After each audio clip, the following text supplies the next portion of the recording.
Jim Mobile heeft zijn eerste showcase te pakken en het is meteen een geweldige klepper, want het is met Mika en die zit hier naast me. Mika, welcome. Thank you very much. You've got a new haircut and it's all homemade. Yes, and it's given me a lot of problems. I had enough because my hair was getting so long, it was down to there at the back, but it was short at the back. You don't really want to know this. But I took a knife out in my kitchen and I just went... Not even scissors, just throw the knife out. Knife.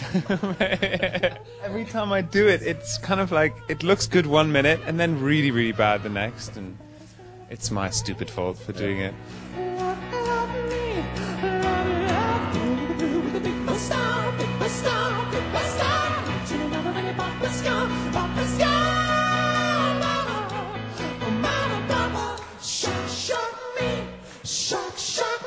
Now, you don't only have a new haircut, you also have a new album, The Boy Who Knew Too Much.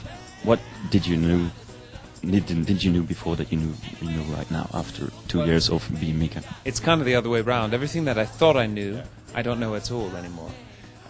I wanted to go back to one of the reason why I started writing songs in the first place. That's what, in order to kind of, after the crazy year that I had for the first 2 years and the first album, I wanted to kind of lose myself and find myself again as a 16, 17-year-old and doing things for all the same reasons. And so I kind of closed myself off in the studio and I wrote songs from the perspective of a teenager, and in doing so I started to deal with my adolescence.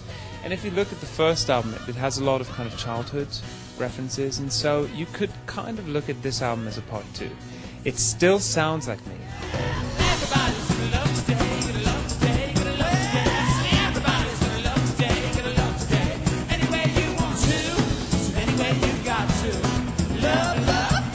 Making an album out of the perspective of a teenager when you're not a teenager anymore, how difficult is it to get into that teenage vibe again?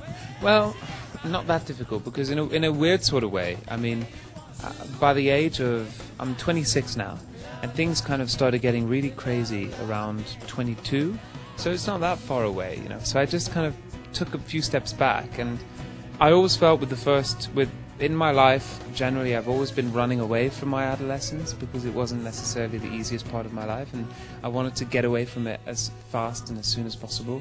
So it just was a good way for me to deal with things. We are golden, we are golden. We are golden, we are golden. Oh, teenage dreams and teenage circus, running around like a clown on purpose. When we listen to your album, do we get a piece of the real Mika, or is it a fictional character that we hear?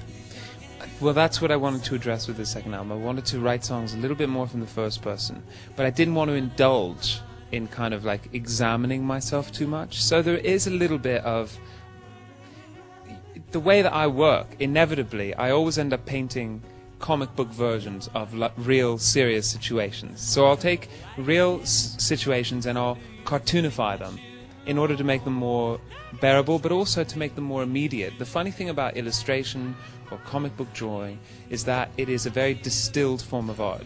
It's very immediate and all the depth is implied, but it has to be very immediate, and pop songs are just like that. So yes, there is a little bit of, you know, this new album being a bit of a comic book version of my adolescence, but there's nothing wrong with that. It's just one of my trademarks. It also means that you can combine very serious or dark things with very joyful music, and that also is becoming one of my kind of trademarks. So I embrace it. Other people try and say, oh, well, you're hiding behind a cartoon character. Well, maybe you could look at it that way, but you could also say I'm actually making parts of life a little bit more bearable.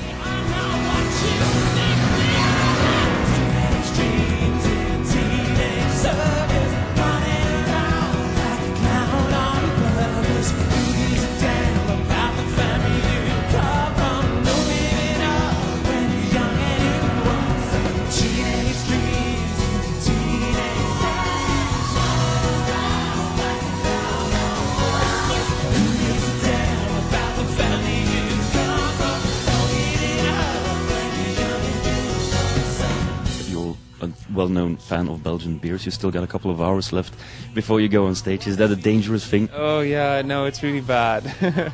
It's not good. If I drink before a show, my voice goes. I'll notice later on this evening if you have been drinking or not. Well, looking forward to the gig tonight, and have a great time.